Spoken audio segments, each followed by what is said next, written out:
கனவே நீ நான் விழிக்கவில்லை, கலைந்தாய் என்றே நினைக்கவில்லை, மறந்தாய் பிரிந்தாய் நியாயமில்லை, தொலைந்தேன் தனியாய் யாருமில்லை.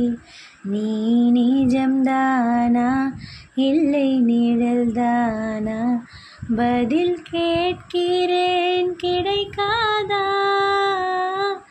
நம் ஞாபகங்கள் அதை நினைத்திருப்பேன், அதை தேடியே திரும்பாதா.